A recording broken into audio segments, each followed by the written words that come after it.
మీ business ఏదైనా మీ ఊర్లో promotion చేయాలంటే అది సుమన్ టీవీతోనే సాధ్యం. ఇప్పుడే సంప్రదించండి. కాంగ్రెస్ పార్టీలో విద్యార్థి దశ నుంచి పనిచేసినటువంటి నాకు ఒక సామాన్యమైనటువంటి కార్యకర్తగా నా రాజకీయ ప్రస్థానాన్ని ప్రారంభించాను. ఇక్కడ ఉన్నటువంటి మిత్రులందరూ కూడా సుపరిచితులు. ఎన్నో సంవత్సరాలు అందరితో కూడా కలిసి పనిచేశాను. ఎన్ఎస్ఏ నుంచి, యువజన కాంగ్రెస్ నుంచి, ప్రదేశ్ కాంగ్రెస్ కమిటీలో అనేక మంది దగ్గర ప్రధాన కార్యదర్శిగా పనిచేశాను. పీసీసీ అధ్యక్షుడిగా, అఖిల భారత కాంగ్రెస్ కమిటీ కార్యదర్శిగా, ఈరోజు పార్టీలో వర్కింగ్ కమిటీ సభ్యుడిగా నాకు అవకాశం పార్టీ కల్పించింది. పార్టీ ఇచ్చినటువంటి ఆదేశాల మేరకు, పార్టీ ఇచ్చినటువంటి డైరెక్షన్ మేరకు రాజమండ్రి స్థానం నుంచి పోటీ చేయాలని ఆల్ ఇండియా కాంగ్రెస్ కమిటీ నన్ను ఆదేశించడం జరిగింది. క్రమశిక్షణకి కట్టుబడినటువంటి పార్టీ కార్యకర్తగా పార్టీ ఇచ్చినటువంటి డైరెక్షన్స్ ఏదైతే ఉంటాయో దాన్ని ఒబే చేస్తూ, దాన్ని ఆర్డర్ చేస్తూ ఈ బాధ్యతలు నేను చేపట్టడం జరిగింది. చాలా సంతోషంగా ఉంది. ఎందుకంటే పొలిటికల్ క్యాపిటల్గా పేరున్నటువంటి రాజమండ్రి, మన కంబైన్డ్ జిల్లాలో అమలాపురం సొంత పార్లమెంట్ అయినా, అమలాపురం, రాజమండ్రి, కాకినాడలో మనకు జిల్లా హెడ్ క్వార్టర్స్గా కాకినాడ ఉన్నప్పటికీ కూడా చారిత్రాత్మకమైనటువంటి ప్రదేశం రాజమండ్రి. అనేక మంది సంఘ సంస్కర్తలు కానీ, అనేక మంది స్వాతంత్ర ఉద్యమంలో పోరాటం చేసిన వారు కానీ, ప్రధానంగా బులుసు సామమూర్తి గారు లాంటి స్వాతంత్ర సమరయోధులు ఉన్నటువంటి ఈ ప్రాంతంలో ఎందరో మహానుభావులు ఈ ప్రాంతంలో పార్లమెంట్ సభ్యులుగా పనిచేశారు. వారందరూ కూడా ఎంతో నీతి నిజాయితీతోటి ఈ ప్రాంతం యొక్క అభివృద్ధి కోసం పనిచేసినటువంటి వారు. అటువంటి ప్రాంతంలో పార్టీ నన్ను గుర్తించి నాకు ఇక్కడ అవకాశం ఇచ్చినందుకు ఆల్ ఇండియా కాంగ్రెస్ కమిటీకి నా యొక్క హృదయపూర్వకమైనటువంటి ధన్యవాదాలు తెలియజేసుకుంటున్నాను. అదేవిధంగా నాతో పాటు ఉన్నటువంటి టీం అంతా కూడా కాంగ్రెస్ పార్టీకి సంబంధించినటువంటి ప్రదేశ్ కాంగ్రెస్ కమిటీ ఉపాధ్యక్షులు కానీ, జిల్లా కాంగ్రెస్ కమిటీ కానీ, ప్రధాన కార్యదర్శులు కానీ, పార్టీలో ఉన్నటువంటి మండల ప్రెసిడెంట్లు కానీ, మహిళా కాంగ్రెస్, యువజన కాంగ్రెస్, కాంగ్రెస్ సేవాదళ్, ఇతర రాజకీయ పార్టీల యొక్క నాయకులు కానీ, అదేవిధంగా డిపార్ట్మెంట్కి సంబంధించినటువంటి SC, ST, OBC, minority departments యొక్క మిత్రులందరి యొక్క సహకారం తీసుకుని తప్పనిసరిగా ఒక వినూత్నమైనటువంటి రీతిలో ఈ నియోజకవర్గంలో ప్రచారం చేసి కాంగ్రెస్ పార్టీ అగ్రభాగాన్ని ఉండే విధంగా నా శక్తి మేరకు మా మిత్రుల యొక్క తోడ్పాటుతో నేను ప్రయత్నం చేయడం జరుగుతుంది. ఈ రాష్ట్రంలో ఉన్నటువంటి పరిస్థితులు మనందరికీ తెలుసు.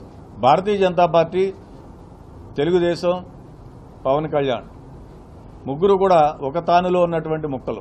ఇది రాష్ట్రంలో అందరికీ కూడా విదిత్తమే.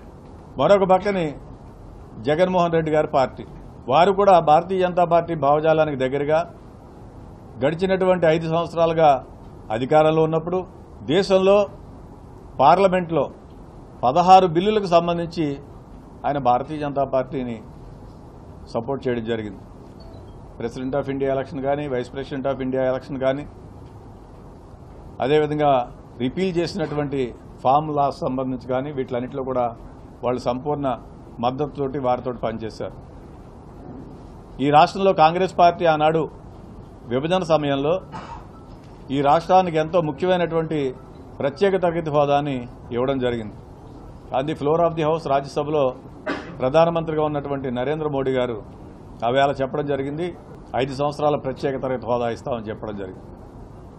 5 కాదు 10 సంవత్సరాలు కావాలని భారతీయ జనతా పార్టీ ఎన్నికల ప్రణాళికలో పెట్టడం జరిగింది. పెద్దలు వెంకయ్యనాయుడు గారు లాంటి వ్యక్తులు కానీ, ఆనాడు లోక్సభలో ఉన్నటువంటి సుష్మా స్వరాజ్ గారు కానీ, రాజ్యసభలో ఉన్నటువంటి జైట్లీ గారు కానీ, వీళ్ళందరూ చెప్పడం జరిగింది.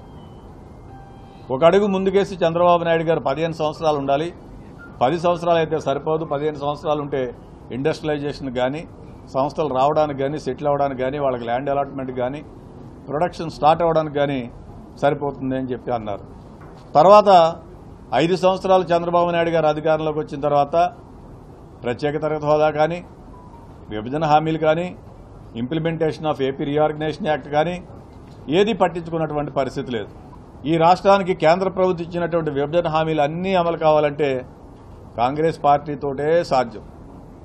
అదేవిధంగా జాతీయ స్థాయిలో కాంగ్రెస్ పార్టీ వస్తే వీటిలన్నింటినీ కూడా ఇవ్వగలిగేటువంటి సత్తాలో ఉంటుంది. ఇటీవల మేము కాంగ్రెస్ పార్టీ మా మేనిఫెస్టోలో వర్కింగ్ కమిటీ మెంబర్గా నేను వెళ్ళినప్పుడు 10 సంవత్సరాల ప్రత్యేక తరగతి హోదా ఆంధ్రప్రదేశ్కి ఇస్తామని చెప్పి దాంట్లో పెట్టడం జరిగింది. విభజన హామీలన్నీ కూడా ఇంప్లిమెంట్ చేస్తామని చెప్పి పెట్టడం జరిగింది.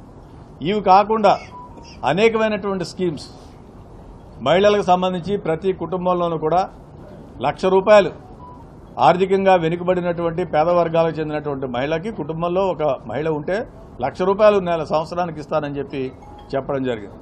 రైతులకు సంబంధించినటువంటి రుణమాఫీ చేస్తామని చెప్పడం జరిగింది. ఇలా అనేకమైనటువంటి మేనిఫెస్టోకి సంబంధించినటువంటి అంశాలన్నీ కూడా కాంగ్రెస్ పార్టీ జాతీయ స్థాయిలోనూ చెప్పింది, రాష్ట్ర స్థాయిలోనూ చెప్పింది. ప్రజల పక్షాన ఉండే పార్టీ కాంగ్రెస్ పార్టీ, ప్రజల ఇష్యూల మీద పోరాడే పార్టీ కాంగ్రెస్ పార్టీ, ప్రజల కోసం ఏదైనా అభివృద్ధి సంక్షేమం చేసే పార్టీ కాంగ్రెస్ పార్టీ.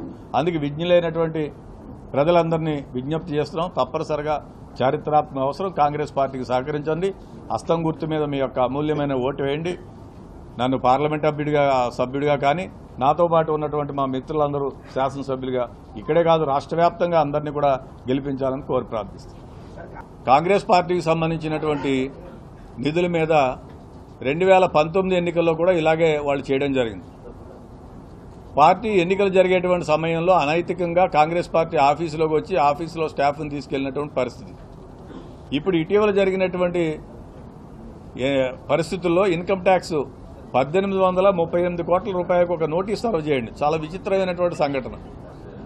పెనలైజ్ చేస్తూ పెనాల్టీ ఇస్తూ 1838 కోట్ల రూపాయలు మీరు మాకు పే చేయని చెప్పి ఐటీ నోటీస్ సర్వ్ చేసినటువంటి పరిస్థితి for a small transaction. So ఈ విధంగా కావాలని చెప్పి పార్టీని ఇబ్బందులు గురి చేయాలని చెప్పి వాళ్ళు ప్రయత్నం చేస్తున్నారు.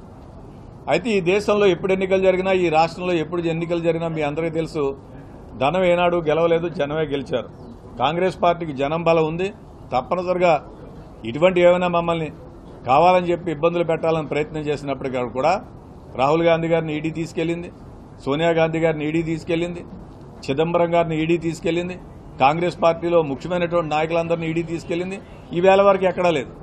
కాంగ్రెస్ పార్టీ నేను ఇందాక చెప్పా సెక్యులర్ స్టాండ్. నేను వచ్చేటప్పుడు దేవుడి దగ్గరికి వెళ్ళా, దేవుడికి దండం పెట్టుకున్నా నీలకంఠాపురంలో రఘువీరారెడ్డి గారి ఊర్లో. అక్కడ ప్రార్థనలు చేసి బయలుదేరాను. డెఫినెట్ గా కాంగ్రెస్ పార్టీ కూడా అంటూనే ఉంటుంది, but with a secular fabric. Congress పార్టీలో నేనున్నాను, నాతో పాటు గౌతమ్ గారు ఉన్నారు, మా వర్కింగ్ ప్రెసిడెంట్ గారు ఉన్నారు, పద్మశ్రీ గారు, ఈవేళ మనోజ్ చౌహాన్ గారు ఉన్నారు, అందరూ ఉంటారు. It's a multi facial party Congress party. అలాగే అన్ని రకాల కులాలు, అన్ని రకాల మతాలు కూడా ఉంటాయి. ఈ దేశంలో మతం అనేటువంటిది ఇట్స్ ఓన్లీ పర్సనల్ ఇష్యూ. సమాజంలో మనందరూ ఉంటాం. మతం అనేటువంటిది అది వ్యక్తిగతానికి సంబంధించింది. నేను కొన్ని ప్రాక్టీసెస్ చేస్తాను. అందుకనే చెప్తున్నా ప్రజలకి, ఆ మత్తులో పడద్దు, ఆ మత్తులో పడకండి. అది ఒక ప్రైవేట్ ఇష్యూ.